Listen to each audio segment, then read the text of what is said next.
Morning दोस्त, सृजन classes में आप लोग का हार्दिक स्वागत है। और आपको याद होना चाहिए कि हम केमिस्ट्री में केमिकल काइनेटिक्स चैप्टर पढ़ा रहे हैं।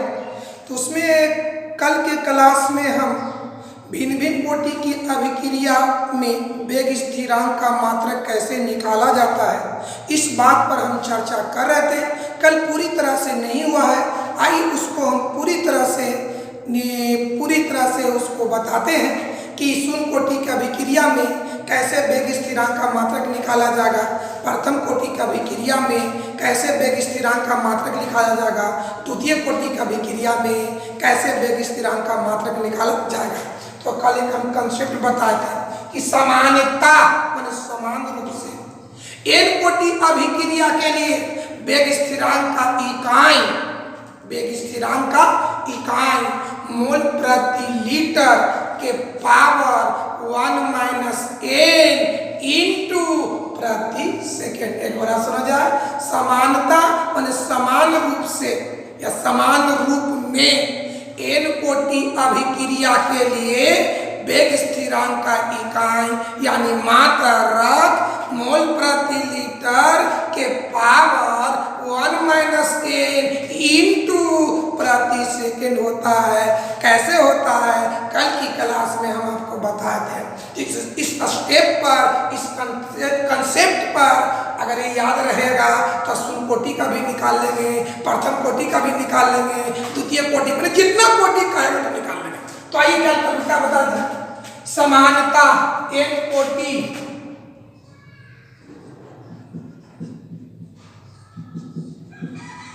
अभिक्रिया के लिए एक कोटि अभिक्रिया के लिए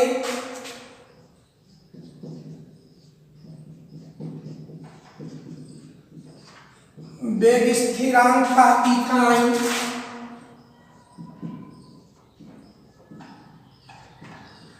इकाई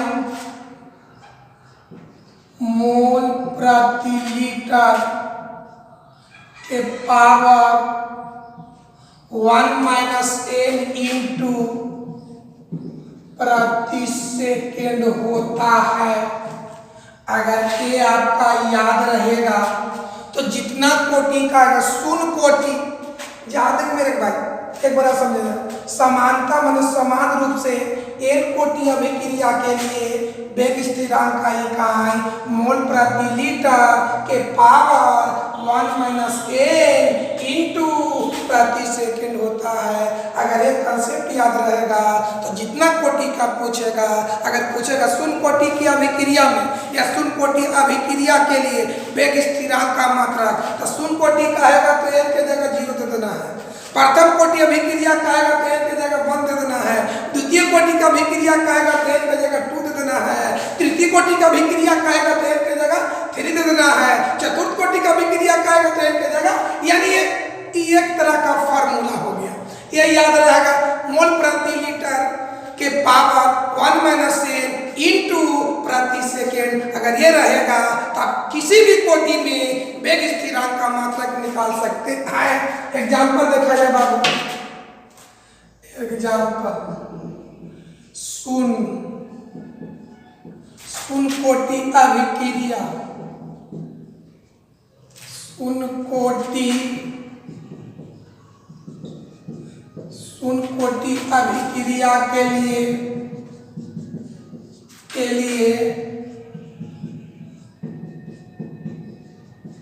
वेग स्थिरांक का इकाई, शून्य कोटि अभिक्रिया के लिए वेग स्थिरांक का इकाई, तो कोई भी कोटि में वेग स्थिरांक का इकाई निकालने का फार्मूला क्या है, बोलो, मोल प्रति लीटर के पावर 1 - n इंटू प्रति सेकेंड। तो बताइए फार्मूला है, यहाँ कौन कोटि है, तो शून्य कोटि है, तो n के जगह हम दे देंगे 0। क्या लिखेंगे, बोलो बाबू, मोल प्रति लीटर के पावर 1, n माने कोटि, तो कितना कोटि है, शून्य, इंटू प्रति सेकेंड। आगे बढ़ते मेरे बाबू, चलिए इसको कैलकुलेशन करिए। 1 में 0 घटाएंगे तो 1 होगा। अरे पूरा के पावर 1 लिख भी सकते हो। एक बार समझो, 1 में 0 घटाएंगे तो 1, इतना के पावर 1, तो बताओ अब a के पावर 1 बराबर a, तो पूरा के पावर 1 बराबर कितना होगा? मोल प्रति लीटर होगा। आइए क्या होगा, इसको कैलकुलेशन करेंगे। मोल प्रति लीटर प्रति सेकंड। अगर आपसे कोई पूछ दे कि शुद्ध कोटि अभिक्रिया के लिए वेग स्थिरांक का मात्रक होता है तो क्या लिखेंगे? मोल प्रति लीटर प्रति सेकंड। शुद्ध कोटि अभिक्रिया के लिए वेग स्थिरांक का मात्रक होता है तो क्या होगा? मोल प्रति लीटर प्रति सेकंड। इस क्वेश्चन को उलट कर पूछेगा कि किसी जिस रासायनिक अभिक्रिया में वेग स्थिरांक का मात्रक मोल प्रति लीटर प्रति सेकंड होता है तो उस अभिक्रिया की कोटि होता है तो क्या होगा? शून्य होगा। याद कर, दो ऑब्जेक्टिव समझना। शून्य कोटि अभिक्रिया के लिए वेग स्थिरांक का मात्रक होता है तो आंसर आपका क्या होना चाहिए? मोल प्रति लीटर प्रति सेकंड। इसी को उलट कर पूछेगा कि जिस रासायनिक अभिक्रिया में वेग स्थिरांक का मात्रक मोल प्रति लीटर प्रति सेकंड होता है तो उस अभिक्रिया की कोटि कितना होता है? तो आंसर क्या होना चाहिए? 0 यानी शून्य। कोई दिक्कत है बाबू? आइए मेरे भाई, अब चलिए और एग्जांपल समझाते मेरे बाबू। इसी को आप भाषा में भी लिख सकते हैं। कोई जरूरी नहीं कि आपको इस संकेत में देगा, भाषा में ऐसे भी लिखा रहेगा। मोल प्रति लीटर ऐसे रहेगा प्रति सेकंड। कोई दिक्कत, कोई प्रॉब्लम? ऐसे न रह करके ऐसे भी रह सकता है। तो याद हुआ, शून्य कोटि अभिक्रिया के लिए वेग स्थिरांक का इकाई मोल प्रति लीटर प्रति सेकंड होता है। आगे बढ़ रहे हैं।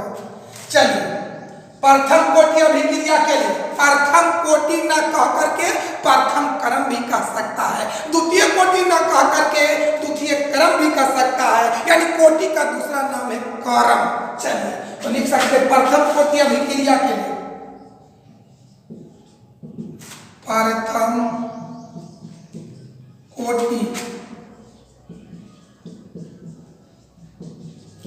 अभिक्रिया के लिए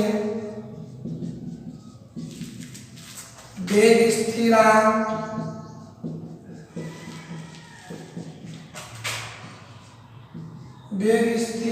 का इकाई, चलिए तो चाहे कोई भी कोटि की अभिक्रिया में वेग स्थिरांक निकालना हो, उसकी फार्मूला होता है मोल प्रति लीटर के पावर 1 - n इंटू प्रति सेकंड। यहाँ n है कोटि, कोटि है प्रथम मान 1, यानी यहाँ पर हम n के जगह 1 देंगे तो क्या होगा बाबू? चलिए देखिए, इसको कैलकुलेशन करते हैं बाबा। मोल प्रति लीटर के पावर 1 - n, n के जगह 1 घटा 1 इंटू प्रति सेकंड। 1 में 1 घटेगा तो 0। मोल प्रति लीटर के पावर 0 इंटू प्रति सेकंड। अब इसी के पावर 0 बराबर 1 कि पूरा का मान हो गया 1 गुने प्रति सेकंड, या इसको लिख सकते हैं प्रति सेकंड। कोई दिक्कत है बाबू? इसी को भाषा में लिखेंगे प्रति सेकंड। याद हुआ, प्रथम कोटि की अभिक्रिया में वेग स्थिरांक का मात्रक प्रति सेकंड होता है, या इसको उलट कर पूछेगा कि जिस रासायनिक अभिक्रिया में वेग स्थिरांक का मात्रक प्रति सेकंड होता है उस अभिक्रिया की कोटि कितना होता है? तो आंसर लिखेंगे 1। कोई दिक्कत है? दो ऑब्जेक्टिव सुना जाए। पहला ऑब्जेक्टिव सुनो, शून्य कोटि अभिक्रिया के लिए वेग स्थिरांक का मात्रक होता है तो आंसर होना चाहिए मोल प्रति लीटर प्रति सेकेंड। दूसरा रूप में पूछ सकता है कि जिस रासायनिक अभिक्रिया में वेग स्थिरांक का मात्रक मोल प्रति लीटर प्रति सेकेंड होता है तो उस अभिक्रिया की कोटि कितना होता है? तो आंसर लिखेंगे 0। तीसरा बात सुनिए, प्रथम कोटि अभिक्रिया के लिए वेग स्थिरांक का मात्रक होता है तो क्या लिखेंगे? प्रति सेकेंड। या इसको दूसरा रूप में पूछेगा कि जिस रासायनिक अभिक्रिया में वेग स्थिरांक का मात्रक प्रति सेकेंड होता है उस अभिक्रिया की कोटि कितना होगा? तो क्या बताएंगे? 1। अब आइए, तो प्रथम कोटि अभिक्रिया के लिए वेग स्थिरांक का मात्रक होता प्रति सेकेंड। एक बात सुना जाए बढ़िया से, प्रथम कोटि अभिक्रिया के लिए वेग स्थिरांक का मात्रक प्रति सेकेंड होता है। तो चाहे तो ऑप्शन में ऐसे लिखे प्रति सेकेंड या ऐसे लिख सकता है। और एक तीसरा बात घुमाएगा, ये बताइए कि सेकेंड किसका मात्रक है? समय का। तो प्रति सेकेंड ना लिख करके आपको ऐसे लिखेगा प्रति समय। ये याद रखिएगा, चाहे तो ऐसे पूछेगा चाहे तो ऐसे पूछेगा। यानी फिर बात समझो, ये आपको घुमाया हुआ, साइंस में हर ऑब्जेक्टिव घुमाता है। ऐसा आपको याद है कि प्रथम कोटि की अभिक्रिया में वेग स्थिरांक का मात्रक प्रति सेकंड होता है। तो बताओ सेकंड किसका मात्रक है? समय का। तो प्रति सेकंड न लिख करके प्रति समय लिखेगा। याद हुआ? तो अब दो बात याद रखिएगा, प्रथम कोटि की अभिक्रिया में वेग स्थिरांक का मात्रक प्रति सेकंड या प्रति समय होता है। ये ऑप्शन न दे, अगर प्रति सेकंड नहीं दे रहेगा तो क्या रहेगा? प्रति समय। कोई दिक्कत? अब आइए इसी पैटर्न पर हम और आगे बढ़ाते हैं। मानो द्वितीय कोटि अभिक्रिया के लिए देखा जाए,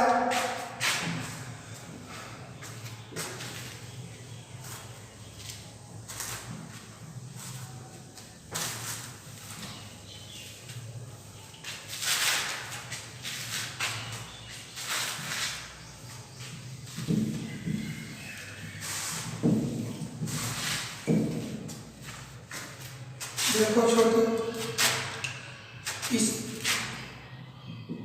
द्वितीय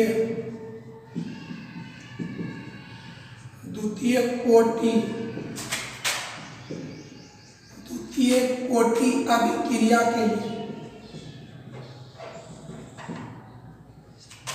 के लिए वेग स्थिरांक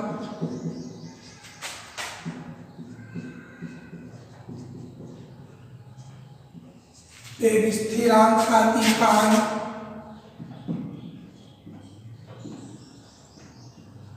क्या होगा मेरे भाई? तो बताओ, फॉर्मूला है क्या निकालने का? मोल प्रति लीटर के पावर 1 - n इंटू प्रति सेकेंड। तो बताएंगे ये कोटि है या कोटि है? द्वितीय माने 2।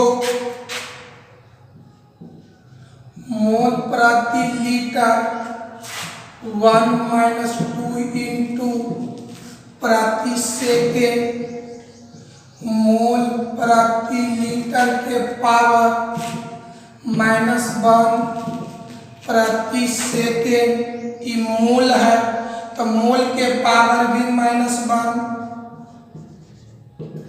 इंटू लीटर है। तो पावर में पावर गुना, तो -1 में -1 से गुना करेंगे तो 1 प्रति सेकेंड। क्या हो गया? प्रति मोल लीटर प्रति सेकेंड। इसी को भाषा में लिखिए, प्रति मोल इंटू लीटर प्रति सेकेंड। याद हुआ? अगर आपसे कोई पूछे द्वितीय कोटि अभिक्रिया के लिए वेग स्थिरांक का मात्रक क्या होता है, तो प्रति मोल इंटू लीटर इंटू प्रति सेकेंड। कोई दिक्कत है? अब आइए, ये तो जनरली हुआ, समान रूप में हुआ। अगर रासायनिक अभिक्रिया, अगर केमिकल रिएक्शन गैसीय अवस्था में हो तो गैसीय अवस्था में प्रथम कोटि अभिक्रिया के लिए वेग स्थिरांक का मात्रक क्या होगा? गैसीय अवस्था में शून्य कोटि अभिक्रिया के लिए वेग स्थिरांक का मात्रक क्या होगा? गैसीय अवस्था में द्वितीय कोटि अभिक्रिया के लिए वेग स्थिरांक का मात्रक क्या होगा? तो आइए इस बातों पर हम लोग विचार करते हैं। तो कल हम बताए थे कि गैसीय अवस्था में n कोटि अभिक्रिया के लिए वेग स्थिरांक का मात्रक एटीएम के पावर 1 माइनस n इंटू प्रति सेकेंड। बताए बाबू, गैसीय अवस्था में n कोटि अभिक्रिया के लिए वेग स्थिरांक का इकाई क्या होता है? एटीएम के पावर 1 माइनस n इंटू प्रति सेकेंड। तो बाबू आइए इस बात को हम लोग गौर करते हैं।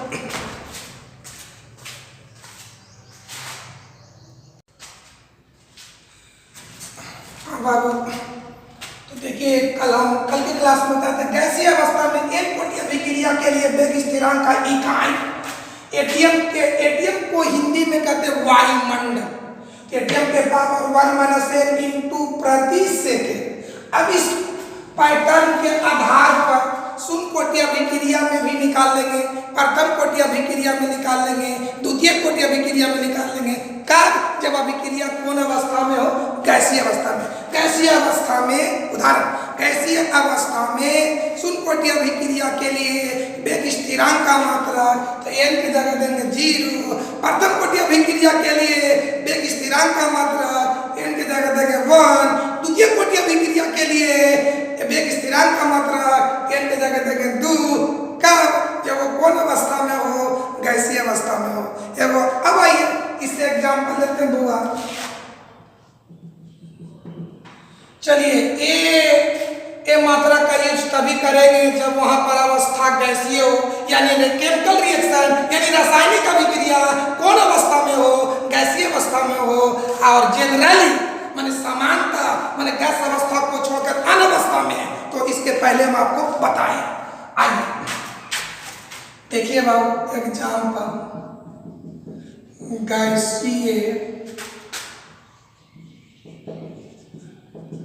गैसीय अवस्था में शून्य कोटि अभिक्रिया के लिए शून्य कोटि अभिक्रिया के लिए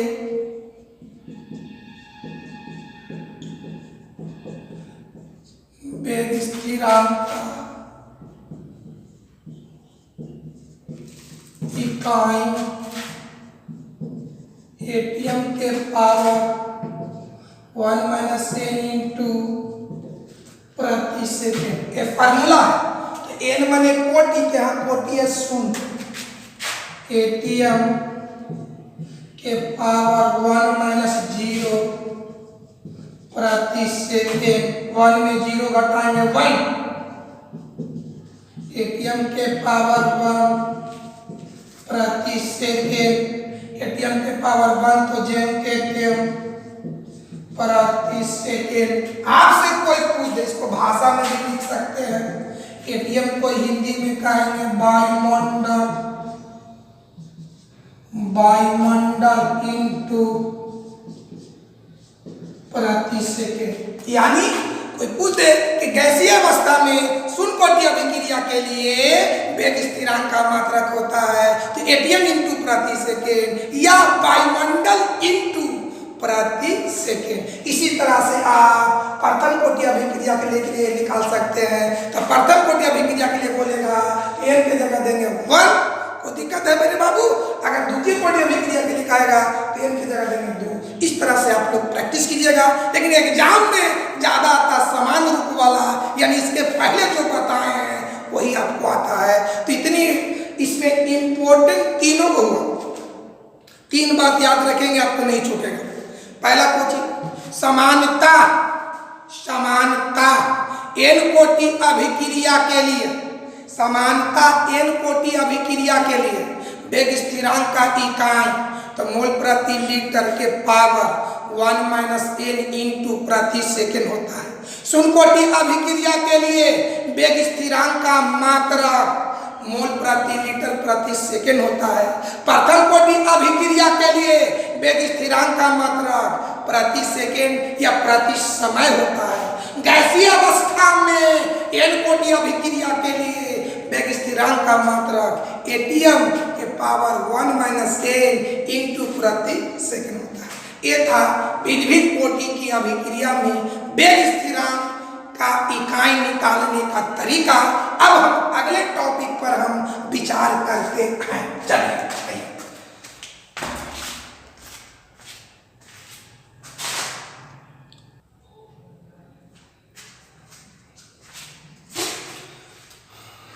देखिए, तो अगला टॉपिक देखिए, फैक्टर इफेक्टिंग। फैक्टर मतलब होता कारक, इफेक्टिंग मीन्स होता प्रभाव डालने वाला। फैक्टर मीन्स कारक, इफेक्टिंग मतलब होता प्रभाव करने वाला। अब आइए, प्रभावित करने वाला, रेट माने दर, ऑफ माने का, केमिकल रिएक्शन माने रासायनिक अभिक्रिया। रासायनिक अभिक्रिया के दर को देख, हिंदी लिखिए, टॉपिक क्या है, factor affecting the rate of chemical reaction. Hindi हुआ रासायनिक अभिक्रिया को प्रभावित करने वाला कारक। तो रासायनिक अभिक्रिया, रासायनिक अभिक्रिया, इसका हिंदी रासायनिक अभिक्रिया की, रासायनिक अभिक्रिया की दर को, हिंदी का रासायनिक अभिक्रिया की दर को प्रभावित करने वाला कारक। तो रासायनिक अभिक्रिया, रासायनिक अभिक्रिया की दर न कह करके रासायनिक अभिक्रिया का वेग भी कर सकते हैं, रासायनिक अभिक्रिया की गति भी कर सकते हैं। तो अभिक्रिया की दर या अभिक्रिया की गति या अभिक्रिया के वेग को प्रभावित करने वाला, इफेक्ट डालने वाला कारक पहला कुछ याद कर लो, प्रतिकारक का सांद्रण या अभिकारक का सांद्रण। बताओ बाबू, अभिक्रिया की दर पर प्रभाव डालने वाला कारक में पहला कोची है प्रतिकारक का सांद्रण या अभिकारक का सांद्रण, दूसरा है ताप, तीसरा है उत्प्रेरक, चौथा है प्रकाश, पांचवा है प्रतिकारक की प्रकृति। ये सभी चीज, ये सभी कारक अभिक्रिया की दर को इफेक्ट डालता है, प्रभाव डालता है। मतलब चाहे तो अभिक्रिया की दर को बढ़ा देगा या तो घटा देगा। तो कभी कभी ऑब्जेक्टिव में दो नंबर में आता है आपको कि अभिक्रिया की दर को प्रभावित करने वाले, अभिक्रिया की दर को प्रभावित करने वाले कारकों को लिखें तो आंसर लिखेंगे अभिक्रिया की दर को प्रभावित करने वाला कारक इस प्रकार है। पहला प्रतिकारक का सांद्रण, दूसरा ताप, तीसरा उत्प्रेरक, चौथा प्रकाश, पांचवा प्रतिकारक की प्रकृति। ये सभी चीज अभिक्रिया की दर को, अभिक्रिया की गति को, अभिक्रिया की वेग को इफेक्ट डालता है, प्रभाव डालता है। तो ऑब्जेक्टिव पूछ सकता है वो यहाँ पर, सुनिए ऑब्जेक्टिव पूछ सकता है, अभिक्रिया की दर को प्रभावित करने वाला कारक है ए में दाब, बी में बल, सी में ताप, डी में कोई नहीं। ए में दाब, बी में बल, सी में ताप, डी में कोई नहीं। तो बता इसके मुताबिक आंसर ताप होगा यानी सी होगा आंसर। कोई दिक्कत है? यानी ई आपको याद रहेगा तो उस तरह का ऑब्जेक्टिव आपको बन सकता है। तो बताओ बाबू, दर को प्रभावित करने वाला कौन कौन है? प्रतिकारक का सांद्रण या अभिकारक का सांद्रण, दूसरा ताप, तीसरा उत्प्रेरक, चौथा प्रकाश, पांचवा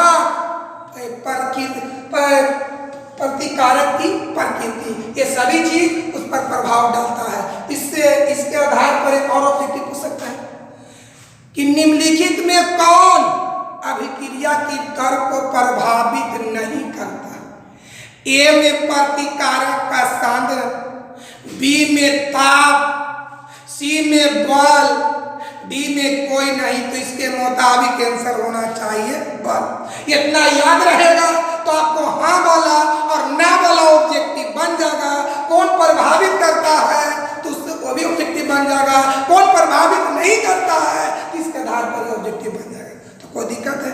2 नंबर का भी क्वेश्चन आ सकता है। अभिक्रिया की दर को प्रभावित करने वाले कारकों को लिखें 2 नंबर में, तो आंसर लिखेंगे अभिक्रिया की दर को प्रभावित करने वाले कारक इस प्रकार है। पहला में लिख देना प्रतिकारक का सांद्रण, दूसरा में लिख देना ताप, तीसरा में लिख देना उत्प्रेरक, चौथा में लिख देना प्रकाश और पांचवा में लिख देना प्रतिकारक की प्रकृति माने लक्षण। अब आइए 5 पॉइंट को हम बारी बारी से वर्णन करते हैं, विवरण करते हैं, एक्सप्लेन करते हैं। तो चलते हैं मेरे बाबू।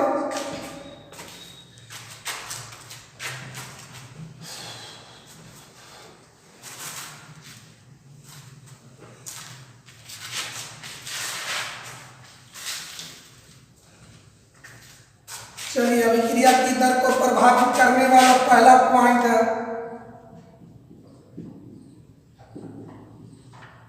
प्रतिकारक। प्रतिकारक का साधन।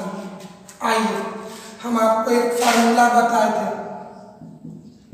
अभिक्रिया की दर बराबर सांद्रण में परिवर्तन बटा लगा समय। इस सांद्रण है, सांद्रण माने केकर सांद्रण, प्रतिकारक का सांद्रण। समझा जाए? यानी अभिक्रिया की दर प्रतिकारक के सांद्रण पर निर्भर करता है। अगर सांद्रण बढ़ेगा तो अभिक्रिया की दर भी बढ़ेगा, अगर सांद्रण घटेगा तो अभिक्रिया की दर भी घटेगा। इससे स्पष्ट होता है कि अभिक्रिया की दर प्रतिकारक के सांद्रण का समानुपाती होता है, यानी अभिक्रिया की दर प्रतिकारक के सांद्रण पर निर्भर करता है। अगर ये पॉइंट आ गया कि बाबू कि अभिक्रिया की दर प्रतिकारक के सांद्रण पर निर्भर करता है, इस बात को वर्णन करें, इस कथन की व्याख्या करें, तो यही लिखना है बाबू कि अभिक्रिया की दर प्रतिकारक की, सुनिए बढ़िया से इस पॉइंट को एक्सप्लेन करें, वर्णन करें कि प्रतिकारक के सांद्रण पर यानी प्रतिकारक का सांद्रण अभिक्रिया की दर को प्रभावित करता है। कैसे लिखेंगे कि प्रतिकारक का सांद्रण बढ़ने से अभिक्रिया की दर भी बढ़ता है और प्रतिकारक का सांद्रण घटने से अभिक्रिया की दर घटता है। इससे स्पष्ट होता है कि अभिक्रिया की दर प्रतिकारक के सांद्रण का समानुपाती होता है, अर्थात अभिक्रिया की दर प्रतिकारक के सांद्रण पर निर्भर करता है। कोई दिक्कत? याद हुआ?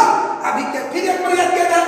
प्रतिकारक का सांद्रण बढ़ने से अभिक्रिया की दर भी बढ़ता है और प्रतिकारक का सांद्रण घटने से अभिक्रिया की दर घटता है।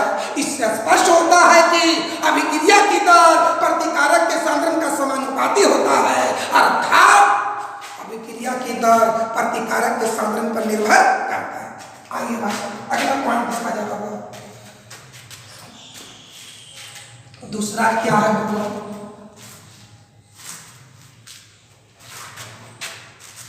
दूसरा पॉइंट ताप। देखते होंगे, आइए गैस चूल्हा पर आइए कि जैसे हम उसकी लौ को बढ़ाते हैं, लौ माने ताप बढ़ाते हैं। मान लिया कि गैस चूल्हा पर हम इस बर्तन में पानी रख दिए, तो जैसे जैसे लौ बढ़ता है माने ताप बढ़ता है तो खोलने की दर बढ़ता है, यानी ताप बढ़े खोलने की दर बढ़े माने अभिक्रिया की दर बढ़ा। फिर समझो, लौ बढ़ाएंगे माने ताप बढ़ाएंगे तो पानी की घुलने की दर, पानी के उड़ने की दर, पानी को वाष्प में बदलने की दर क्या होता है? बढ़ता है। यानी हम कह सकते हैं कि ताप बढ़ेगा तो अभिक्रिया की दर भी बढ़ेगा और ताप घटेगा तो अभिक्रिया की दर भी घटेगा। यानी इससे स्पष्ट होता है कि अभिक्रिया की दर ताप पर निर्भर करता है। याद हुआ? अभिक्रिया की दर को प्रभावित करने वाला पहला कारक कौन है? तो प्रतिकारक का सांद्रण। दूसरा कारक कौन है? ताप। याद हुआ? इस पॉइंट को कैसे एक्सप्लेन करिएगा, कैसे वर्णन करिएगा? ताप में वृद्धि होने से अभिक्रिया की दर बढ़ता है और ताप में कमी होने से अभिक्रिया की दर घटता है। इस बात से स्पष्ट होता है कि अभिक्रिया की दर ताप पर निर्भर करता है। आइए तीसरा पॉइंट समझिए बात। तीसरा पॉइंट समझा जाए,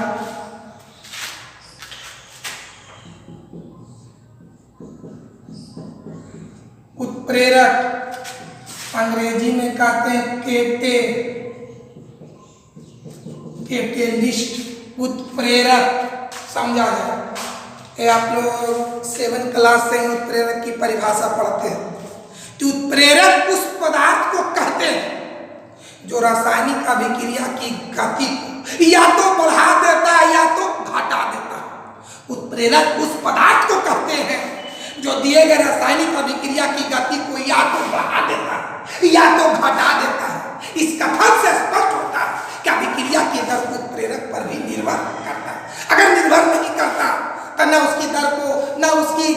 बढ़ाता न गति को घटाता। मतलब इससे स्पष्ट होता है कि अभिक्रिया की दर उत्प्रेरक पर भी निर्भर करता। एक बताओ इसका एक्सप्लेन कैसे करेंगे कि उत्प्रेरक उन पदार्थ को कहा जाता है, उत्प्रेरक उन पदार्थ को कहा जाता है तो रासायनिक अभिक्रिया की गति को या तो बढ़ा देता है या तो घटा देता है। इस बात से स्पष्ट होता है कि अभिक्रिया की दर उत्प्रेरक पर भी निर्भर करता है। आइए अगला बात पर पॉइंट करते हैं बाबू। प्रकाश, इसका मतलब अभिक्रिया की दर प्रकाश पर भी निर्भर करता है। अब आई सूरजमुखी का नाम सुना होगा, तो उसके सूरजमुखी के फूल में प्रसरण माने विस्तार कब होता है, वो कब खिलता है? जब उस पर सूरज का प्रकाश जाता है। जैसे उस पर सूरज के प्रकाश जाता है सूरजमुखी के फूल पर, उसमें खिलना शुरू हो जाता है। मतलब इसमें इसकी दर बढ़िया से समझो। सूरजमुखी का फूल देखे हो है ना, तब जब इस फूल पर जैसी प्रकाश जाता है ये धीरे धीरे फैलना, ये धीरे धीरे खिलना शुरू कर देता है। मतलब इसमें खिलने की जो दर है प्रकाश पर निर्भर करता है।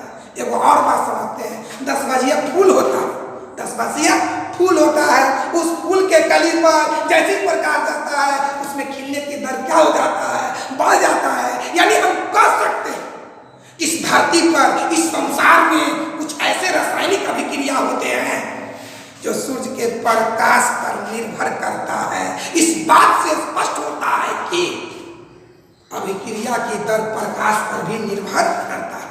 अगर इस पॉइंट को हमको एक्सप्लेन करना हो तो कैसे लिखेंगे कि कुछ ऐसे रासायनिक अभिक्रिया होते हैं जो सूर्य के प्रकाश की उपस्थिति में ही संपन्न होती है। इस कथन से स्पष्ट होता है कि अभिक्रिया की दर प्रकाश पर भी निर्भर करता है। चौथा 5वां पॉइंट, प्रतिकारक, प्रतिकारक की प्रकृति। प्रकृति मतलब लक्षण, गुण। तो कुछ ऐसे पदार्थ होते हैं जो आसानी से अभिक्रिया कर लेता, मतलब उसकी गति तेज है। और कुछ ऐसे पदार्थ होते हैं जो आसानी से अभिक्रिया नहीं कर पाता है, मतलब उसकी गति कम है। कुछ ऐसे पदार्थ होते हैं जो आसानी से अभिक्रिया कर लेता है और कुछ ऐसे पदार्थ हैं जो आसानी से अभिक्रिया नहीं कर पाता है। इस बात से स्पष्ट होता है कि अभिक्रिया की दर प्रतिकारक की प्रकृति पर निर्भर करता है। इस तरह से अभिक्रिया की दर को प्रभावित करने वाला कारक कौन कौन है? पहला प्रतिकारक का सांद्रण, दूसरा हो गया आपका ताप, तीसरा हो गया उत्प्रेरक, चौथा हो गया प्रकाश, 5वां हो गया प्रतिकारक की प्रकृति। अब चलिए आगे बातों पर, अगले टॉपिक पर हम विचार करते हैं।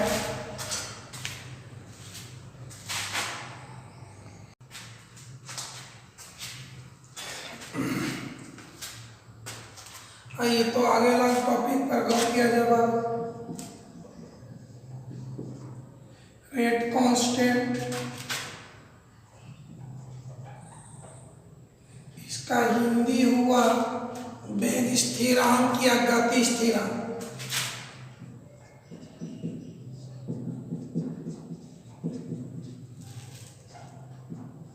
वेग स्थिरांक या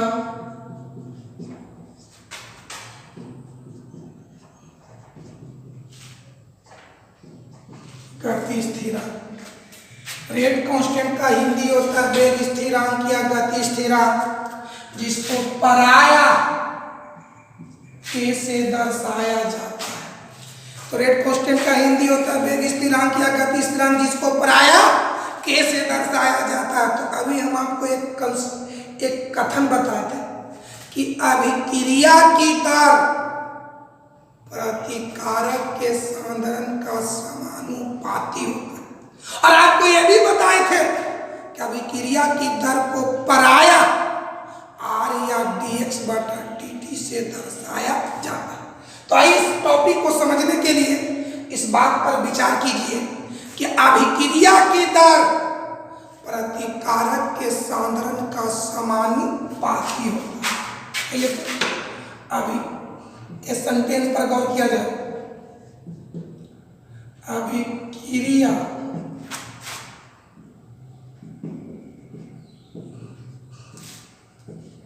अभिक्रिया की दर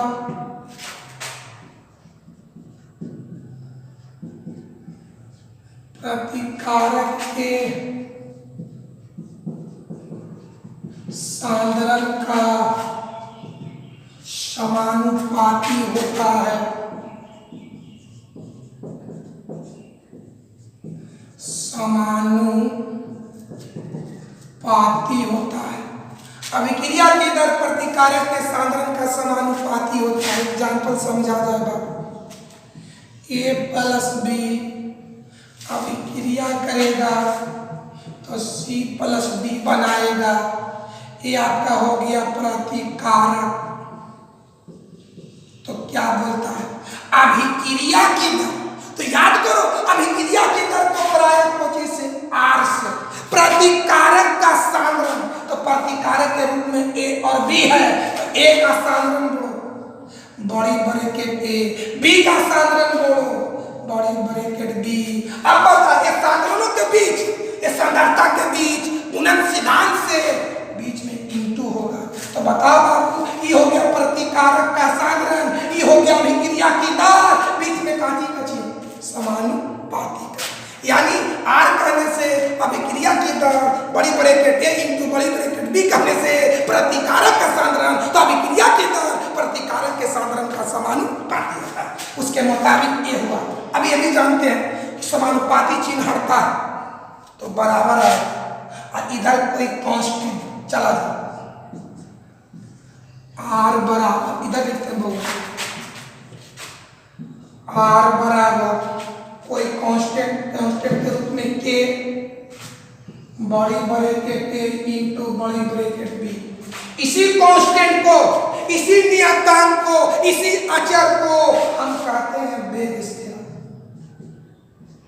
वेग स्थिरांक। तो बताओ R का मतलब क्या हुआ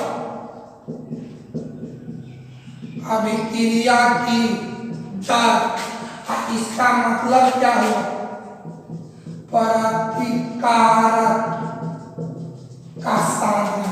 यानी वेग स्थिरांक एक ऐसा कांस्टेंट है, एक ऐसा अचर है जो अभिक्रिया की दर और प्रतिकारक के सांद्रण के बीच समानुपाती। बताओ बाबू ये बराबर हट जाएगा, ये कांस्टेंट हट जाएगा तो बीच में काची का चिन्ह आएगा समानुपाती।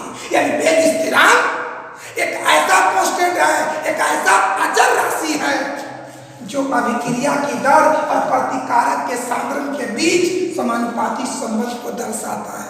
इस आधार पर हम इसकी परिभाषा दे सकते हैं क्या चीज कि वैसा स्थिरांक, वैसा कांस्टेंट जो अभिक्रिया की दर और प्रतिकारक के सांद्रण के बीच समानुपाती संबंध को दर्शाता है तो उसे वेग स्थिरांक कहते हैं, जिसको गति स्थिरांक भी कहा जाता है। इसको कैसे दर्शाया जाता है याद हुआ।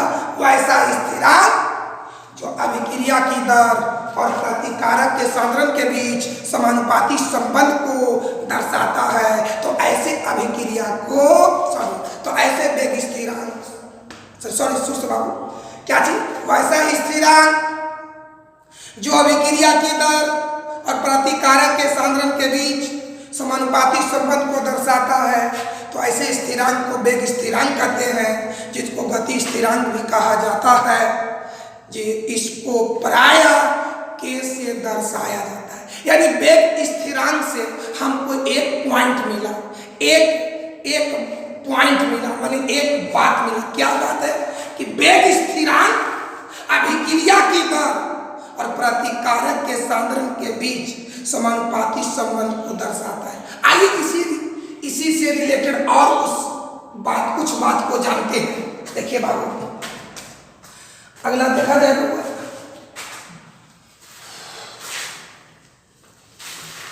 वेग स्थिरांक अभिक्रिया की दर और प्रतिकारक के सांद्रण के बीच समानुपाती संबंध को दर्शाता है। चलिए भाई और इससे रिलेटेड कुछ बात जानिए।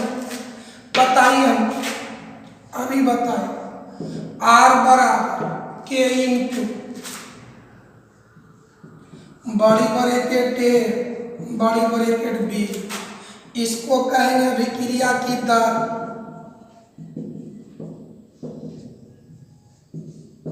अभिक्रिया की दर, इसको कहेंगे प्रतिकारक। प्रतिकारक का सांद्रण, सांद्रण न करके सांद्रता भी कह सकते हैं। ये आपका हो गया वेग स्थिरांक। समझा? एकदम बढ़िया से समझो। अब समझो बाबू कि कौन सी रीजन में R बराबर K हो जाता है, माने कौन सी कंडीशन में, कौन सी स्थिति में R को ही हम K कहेंगे।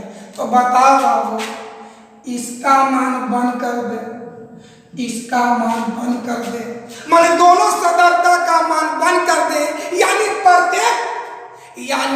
प्रत्येक सांद्रता का मान क्या कर दे, सांद्रता जो हो रहा है सब का मान बंद करिए। R बराबर इसका भी मान बंद, इसका भी मान बंद, तो क्या हो गया कि क्या देखें कि यदि प्रतिकारक के प्रत्येक सांद्रता, सांद्रता ये दो है, यदि प्रतिकारक के प्रत्येक सांद्रता का मान इकाई हो, माने 1 हो, तो वैसी स्थिति में R को ही K कहा जाता है।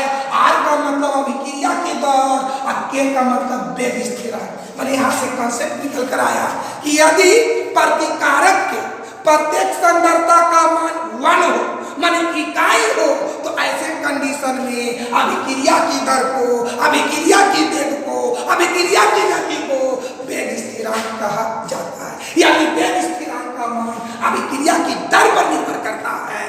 कब? जब सांद्रता क्या हो, 1। कोई दिक्कत है? पहला पॉइंट वेग स्थिरांक से रिलेटेड पहला पॉइंट कि वेग स्थिरांक अभिक्रिया की दर और प्रतिकारक के सांद्रण के बीच समानुपाती संबंध को दर्शाता है। दूसरा पॉइंट, यदि प्रतिकारक के प्रत्येक सांद्रता का मान इकाई हो, तो अभिक्रिया का वेग ही, अभिक्रिया की दर ही वेग स्थिरांक कहलाता है। तीसरा पॉइंट, वेग स्थिरांक को गति स्थिरांक भी कहा जाता है। चौथा पॉइंट, वेग स्थिरांक को K से दर्शाया जाता है। कोई दिक्कत है? अब आइए बाबू विद्यार्थी जी बढ़ा जाए, यानी यहाँ अभिक्रिया की दर K पर निर्भर करता है। माने K का मान बढ़ेगा तो दर का भी मान बढ़ेगा। दर माने वेग बढ़ेगा, बढ़ेगा मतलब जब वेग बढ़ेगा तो अभिक्रिया को कहेंगे तीव्र वेग। बढ़िया समझो, K का मान ऊंच तो अभिक्रिया की गति भी ऊंच, मतलब उस अभिक्रिया को तीव्र वेग कहेंगे। इस बात को समझो। ये बताओ R का मान किस पर निर्भर करता है? K पर। तो K का मान ऊंच है तो R का भी मान ऊंच होगा, माने अभिक्रिया का वेग ऊंच होगा, मतलब उस अभिक्रिया को तीव्र वेग कहा जाता है। K का मान निम्न तो अभिक्रिया की गति निम्न, तो उस अभिक्रिया को हम कहेंगे मंद अभिक्रिया। यानी K का मान ऊंच होने पर प्राप्त अभिक्रिया को तीव्र अभिक्रिया कहा जाता है और K का मान निम्न रहने पर प्राप्त अभिक्रिया को मंद अभिक्रिया कहा जाता है। K का मान उच्च रहने पर प्राप्त अभिक्रिया को तीव्र अभिक्रिया कहा जाता है और K का मान निम्न रहने पर प्राप्त अभिक्रिया को, कोई बोलेगा कि K का मान उच्च है तो अभिक्रिया कैसी होगी? तो तीव्र अभिक्रिया होगी। K का मान निम्न है तो अभिक्रिया कैसी होगी? तो मंद अभिक्रिया होगी। कोई दिक्कत है बाबू?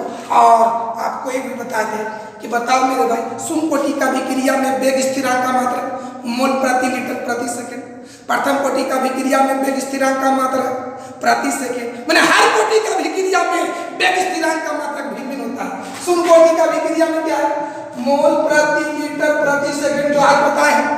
प्रथम कोटि का अभिक्रिया में वेग स्थिरांक का मात्रा क्या होता है? प्रति सेकंड। इसमें कुछ है, इसमें कुछ है, यानी वेग स्थिरांक का मात्रा भिन्न होता है। कब? जब कोटि भिन्न रहेगा तब तो हम बोल सकते हैं कि भिन्न कोटि का अभिक्रिया में वेग स्थिरांक का मान भिन्न होता है। कोई दिक्कत है? अब आइए बाबू एक बात समझो, अभिक्रिया वेग स्थिरांक R पर, बढ़िया से समझो, वेग स्थिरांक का मान अभिक्रिया की दर पर निर्भर करता है और अभिक्रिया की दर का मान किस पर? ताप पर निर्भर करता है। याद करो, वेग स्थिरांक किस पर? बोलो, अभिक्रिया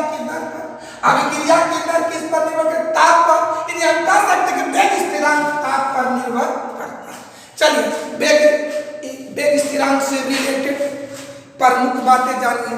पहला बात, वेग स्थिरांक अभिक्रिया की दर और प्रतिकारक के सांद्रण के बीच समानुपाती संबंध को दर्शाता है। दूसरा पॉइंट, यदि प्रतिकारक के प्रत्येक सांद्रता का मान इकाई हो तो अभिक्रिया के वेग को वेग स्थिरांक कहा जाता है। वेग स्थिरांक को गति स्थिरांक भी कहा जाता है। चौथा पॉइंट, वेग स्थिरांक को k से दर्शाया जाता है। अगला पॉइंट, वेग स्थिरांक का मान ताप पर निर्भर करता है। अगला पॉइंट, भिन्न भिन्न कोटि की अभिक्रिया में वेग स्थिरांक का मान भिन्न भिन्न होता है। अगला पॉइंट, k का मान उच्च होने पर प्राप्त अभिक्रिया तीव्र अभिक्रिया होता है और k का मान निम्न होने पर प्राप्त अभिक्रिया मंद अभिक्रिया होता है। ये था कहानी वेग स्थिरांक से रिलेटेड। एक बार सुना जाए। पहला पॉइंट क्या बताए? वेग स्थिरांक अभिक्रिया की दर और प्रतिकारक के सांद्रण के बीच समानुपाती संबंध को दर्शाता है। दूसरा पॉइंट, यदि प्रतिकारक के प्रत्येक सांद्रता का मान इकाई हो, 1 हो, तब अभिक्रिया की दर को ही, तब अभिक्रिया की वेग को ही वेग स्थिरांक कहा जाता है। तीसरा पॉइंट, वेग स्थिरांक को गति स्थिरांक भी कहा जाता है। चौथा पॉइंट, वेग स्थिरांक को k से दर्शाया जाता है। पांचवा पॉइंट, वेग स्थिरांक का मान ताप पर निर्भर करता है। अगला पॉइंट, भिन्न भिन्न कोटि की अभिक्रिया में वेग स्थिरांक का मान भिन्न भिन्न होता है। अगला पॉइंट, k का मान उच्च होने पर प्राप्त अभिक्रिया तीव्र अभिक्रिया कहलाता है। अगला पॉइंट, k का मान निम्न रहने पर प्राप्त अभिक्रिया मंद अभिक्रिया कहलाता है। तो ये थी कहानी वेग स्थिरांक से रिलेटेड। तो आइए इस बात को हम लिखते हैं।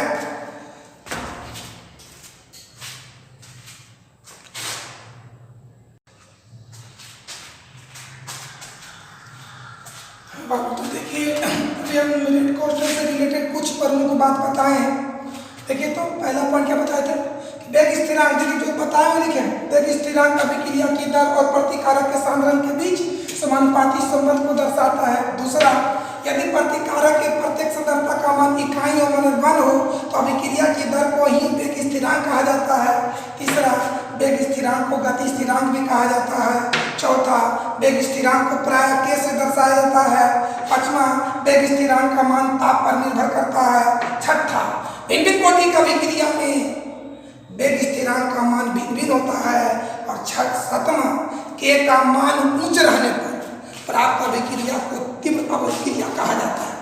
k का मान उच्च रहने पर प्राप्त अभिक्रिया को तीव्र अभिक्रिया कहा जाता है और k का मान निम्न रहने पर प्राप्त अभिक्रिया को मंद अभिक्रिया कहा जाता है। कोई दिक्कत है? तो आइए मेरे भाई, ये तो आपका पॉइंट हुआ।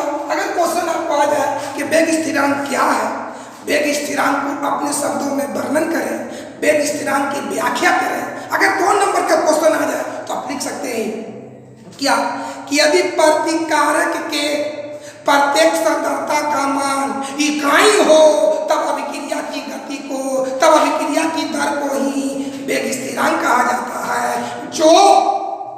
जो अभिक्रिया की दर और प्रतिकारक के सांद्रण के बीच समानुपाती संबंध को दर्शाता है, इसको गति स्थिरांक भी कहा जाता है। इसका या इसको k से दर्शाया जाता है। भिन्न भिन्न कोटि की अभिक्रिया में वेग स्थिरांक का मान भिन्न भिन्न होता है। 7 पॉइंट में कोई 4-5 पॉइंट को लिख देना है, कोई दिक्कत है?